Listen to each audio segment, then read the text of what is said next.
Hello Aiden. तो आज की इस वीडियो में आज मैं कक्षा 11 वाले विद्यार्थियों को अध्याय 2 के आगे के टॉपिक को बताने वाला हूँ। इससे पहले वाले वीडियो में मैंने आप लोगों को सीजीएस, एमकेएस, ईपीएस और एसआई अंतर्राष्ट्रीय मानकों के बारे में बताया था, लेकिन वो जो वीडियो है उसमें थोड़ा सा ग्लिच आ गया, जिस वजह से आवाज जो है वो कट रहा था।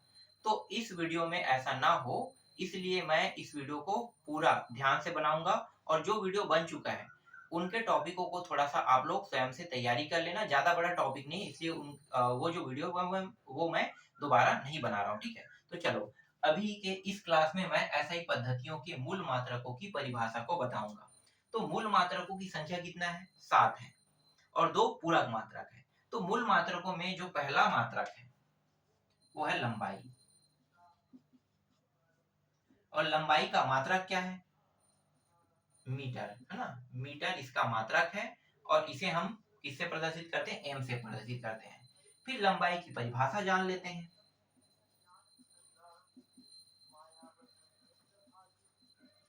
भाषा,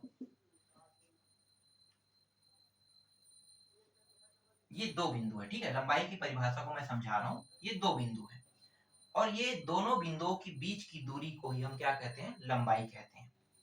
तो यहाँ पे एक रेखा मैं खींच देता हूँ।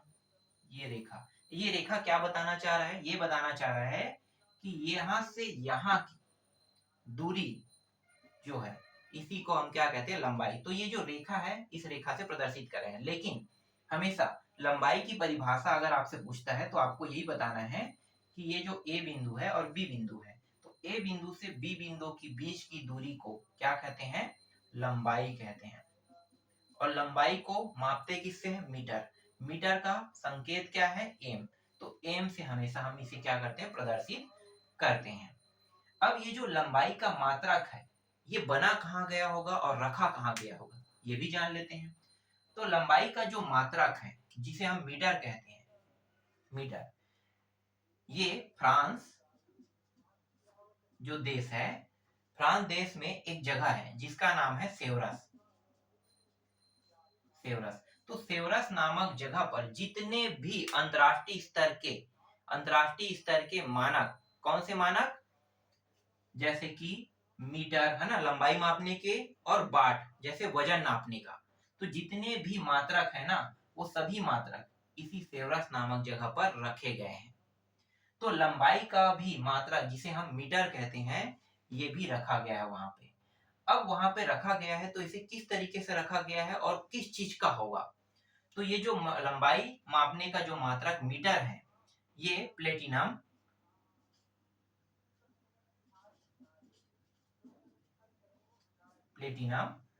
और इरिडियम, इन दोनों के मिश्र धातु से बना एक छड़ है। दोनों के मिश्र धातु से बना एक छड़ है, ये इस तरीके से छड़ है, समझो। किसका छड़ है पता है ना?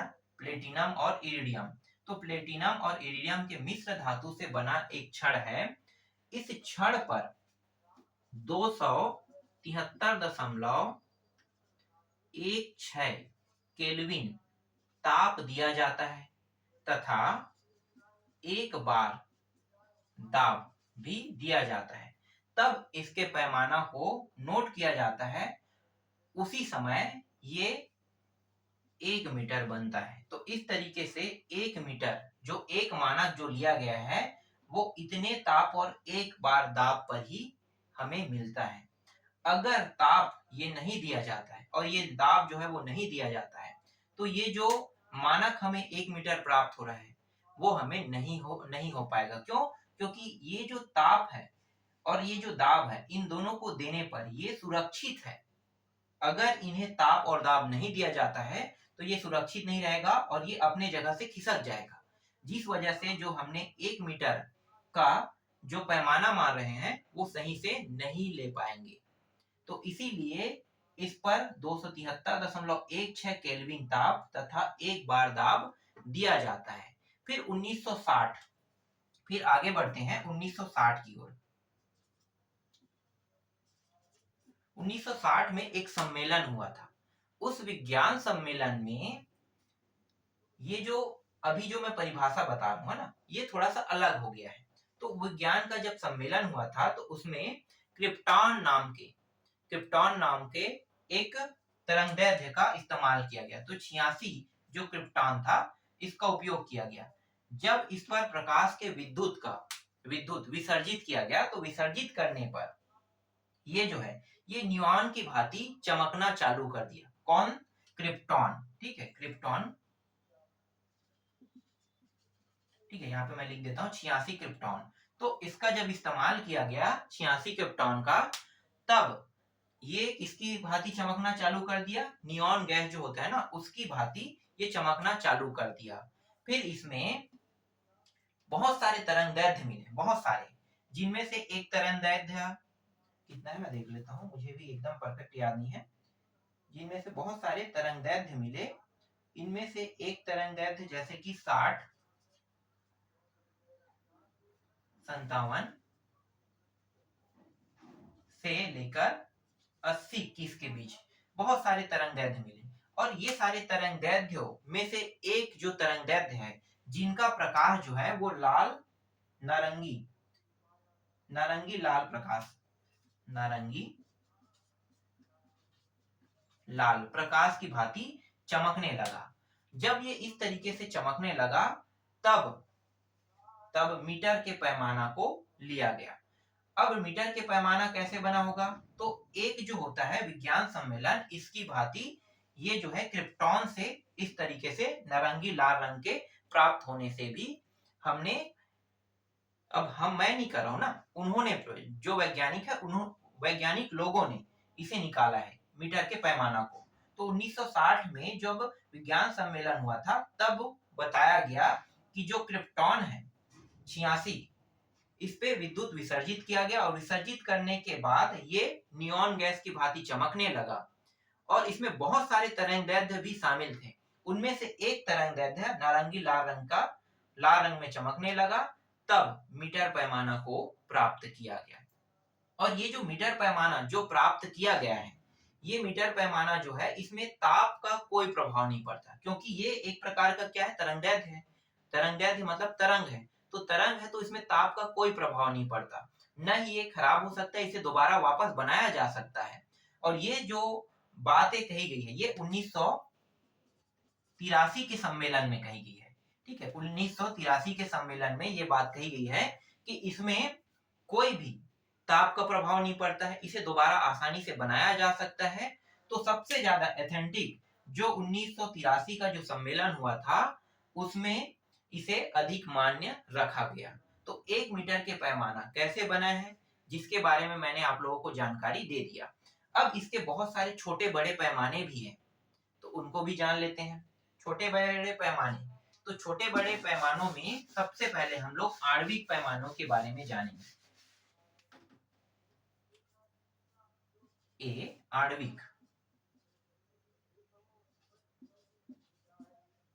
आणविक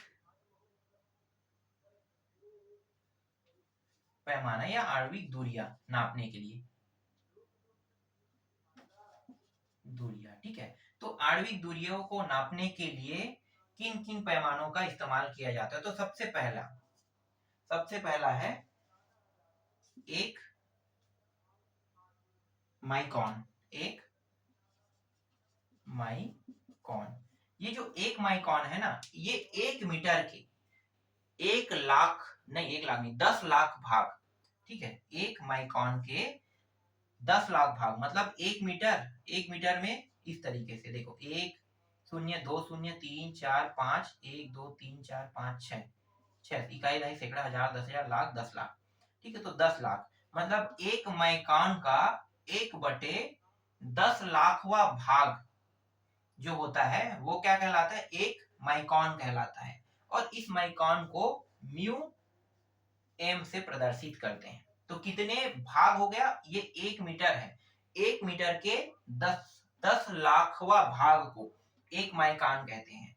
इसे हम कैसे लिख सकते हैं?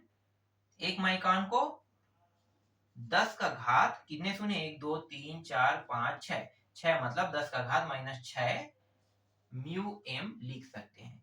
तो ये है आणविक दूरियों को मापने का एक पैमाना जिसे हम क्या कहते हैं? माइक्रोन कहते हैं। फिर दूसरा आता है पारसेक, एक पारसेक। एक पारसेक, ये जो एक पारसेक होता है ये 1 मीटर का कितने भाग होगा? ये 1 मीटर का 10, 10 नहीं मतलब 10 जीरो रहेगा। 1 2 3 4 5 6 7 8 9 10, इकाई, दहाई, सैकड़ा, हजार, 10,000, लाख, 10 लाख, करोड़, 10 करोड़, अरब, 10 अरब, मतलब 1 मीटर का 10 अरब। ठीक है, 10 अरब भाग। तो 10 अरब भाग, तो इसको कैसे लिखेंगे? 10 का घात 1 2 3 4, इस तरीके से 10 होनी है ना, तो -10। और ये पारसेक के ऊपर इस तरीके, एक के ऊपर इस तरीके से ऊपर में बिंदी, तो ये क्या कहलाता है? पारसेक कहलाता है।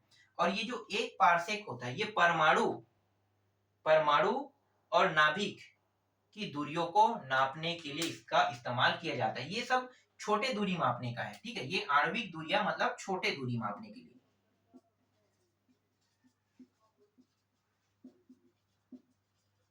छोटे दूरी मापने के लिए इसका इस्तेमाल किया जाता है। जैसे 1 माइक्रोन, 1 पारसेक, है ना। देखो ये जो 1 माइक्रोन है ये पारसेक से बड़ा है, तो देखो 10 का घात यहाँ पे -10 है और 10 का घात -6 है। ठीक है, तो ये छोटे से छोटे मतलब 1 मीटर से और भी छोटा उनको नापने के लिए 1 माइक्रोन, 1 पारसेक का इस्तेमाल किया जाता है। फिर एक और है, अब इनको मैं मिटा देता हूं। एक और है, तीसरा को भी देख लेते हैं, जिसे हम कहते हैं फर्मी। ठीक है, फर्मी, एक फर्मी, इसे हम ऐप से प्रदर्शित करते हैं। ठीक है, ऐप से प्रदर्शित करते हैं। और ये जो एक फर्मी है, इस फर्मी से सिर्फ नाभिक के दूरियों को नापा जाता है, सिर्फ नाभिक। इससे पहले वाले पारसेक में परमाणु और नाभिक था ना, लेकिन इसमें सिर्फ नाभिक के दूरियों को नापा जाता है। ये जो होता है ये 10 का घात -16 होता है। नहीं 16 नहीं होता है, 15 होता है। क्या 15 होता है। ठीक है, इसे ऐप से प्रदर्शित कहते हैं, FM, इस तरीके से प्रदर्शित किया जाता है। तो ये एक फर्मी होता है। तो अभी मैंने आपको बताया छोटे दूरियों को मापने के लिए किन चीजों का इस्तेमाल किया जाता है, जैसे एक फर्मी, एक माइक्रोन और एक पारसेक, है ना। अब बड़े दूरियों को मापने के लिए देखते हैं। तो जो ब वाला होता है ये बड़े दूरियों के लिए है। बड़े दूरी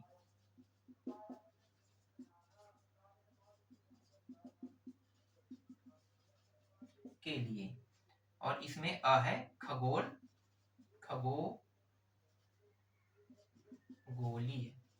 ठीक है, खगोलीय दूरियों के लिए। ठीक है, बड़े दूरियों को मापने के लिए, खगोलीय दूरियों को मापने के लिए पहला इस्तेमाल किया जाता है प्रकाश वर्ष। प्रकाश वर्ष, ये प्रकाश वर्ष क्या है? प्रकाश वर्ष एक दूरी मात्रक है ना, दूरी मात्रक। इससे दूरियों को मापा जाता है, लेकिन छोटा मोटा दूरी को नहीं मापा जाता, इसमें बड़े बड़े दूरियों को नापा जाता है। जैसे कि हमारे पृथ्वी से तारामंडल नापने के लिए इस्तेमाल किया जा सकता है, पृथ्वी से सूर्य को नापने के लिए इस्तेमाल किया जाता है। तो ऐसी दूरियों को मापने के लिए प्रकाश वर्ष का इस्तेमाल किया जाता है। ये एक प्रकार का समझो कि लेजर है। लेजर लाइट को जब आप किसी पे थ्रो करते हो तो जितनी दूरी तक लेजर जाएगा वहां पे ये बता देगा कि इसकी लंबाई इतनी है और इस चीज से इसकी दूरी इतनी है। तो उसी प्रकार की ये वस्तु है प्रकाश वर्ष। तो एक प्रकाश वर्ष, एक प्रकाश वर्ष बराबर 3.46 गुणित 10 का घात माइनस, मुझे भी एकदम करेक्ट याद नहीं है, 10 का घात माइनस कितना होता है, 15 मीटर होता है। ठीक है, जिसे हम एम से प्रदर्शित करते हैं। तो एक प्रकाश वर्ष बराबर इतना होता है। अब ये एक प्रकाश वर्ष कैसे बना होगा? तो देखो पहले तो आपको वेग को लिखना होगा, वेग, फिर वेग के साथ समय को यहाँ पे ऐड करना है, तब ये एक प्रकाश वर्ष आएगा। ठीक है, कैसे एक प्रकाश वर्ष आएगा? तो देखो वेग जो होता है वो 3.8 गुणित 10 का घात 6 होता है। यही तो होता है ना, 8 होता है, सॉरी 3.8 नहीं है, तो 3 गुणित 10 का घात 8। ठीक है, छोटे छोटे नंबर जो है इसको देखना पड़ता है, मुझे भी करेक्ट याद नहीं रहता। तो वेग 3 गुणित 10 का घात 8 होता है। अब इसमें समय को ऐड करना है, तो ये वेग है, ये क्या है, ये पूरा का पूरा वेग है, 3 गुणित 10 का घात 8 वेग। अब इसमें समय को ऐड करते हैं, तो एक साल में, क्योंकि एक वर्ष बोला है ना, एक प्रकाश वर्ष मतलब एक वर्ष, तो एक वर्ष में कितने दिन होते हैं? 365 दिन। फिर एक दिन में 24 घंटे, 24 घंटे। फिर एक मिनट, मतलब एक घंटे में कितने मिनट होते हैं? 60 मिनट।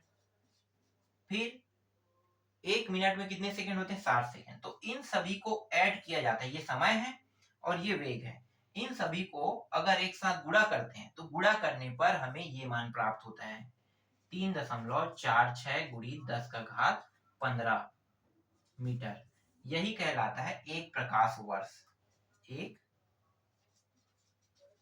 प्रकाश वर्ष। और एक प्रकाश वर्ष 3.46 गुणित 10 का घात 15 मीटर के बराबर होता है। तो ये हो गया दूरी मापने का एक मात्रक, जिसे हम प्रकाश वर्ष कहते हैं। फिर दूसरा देख लेते हैं, इसमें और भी है।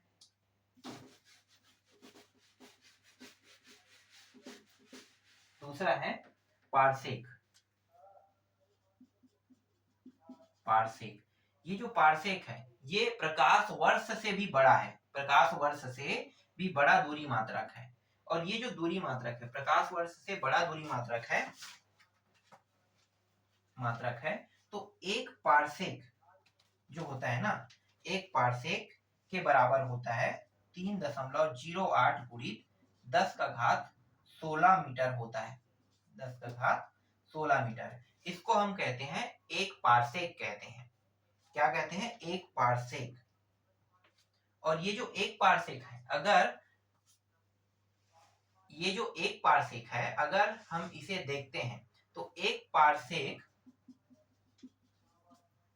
के बराबर जो प्रकाश वर्ष होता है, तो कितने प्रकाश वर्ष? अगर 3.46 प्रकाश वर्ष है, इनको लेते हैं तो ये दोनों एक दूसरे के बराबर होते हैं, मतलब 3 साल से 3.5 साल के करीब को एक प्रकाश वर्ष माना जाता है।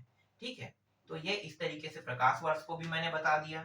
प्रकाश वर्ष नहीं, क्या है? पारसेक। फिर अंतिम है खगोली। खगोली पारसेक और प्रकाश वर्ष दोनों से छोटा होता है, तो खगोली मात्रक। ठीक है, खगोली मात्रक। एक खगोली मात्रक बराबर, इसे रख देते हैं,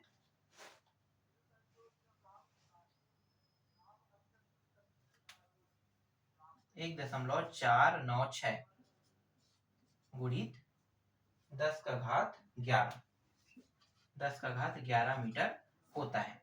ठीक है, तो ये खगोली मात्रक है। देखो, पारसेक से हम किस चीज की दूरी नापते हैं? तारों की। तो पारसेक का इस्तेमाल तारों की दूरी को मापने के लिए किया जाता है। और ये जो खगोली मात्रक है, ये पृथ्वी से सूर्य की दूरी को मापने के लिए किया जाता है। पृथ्वी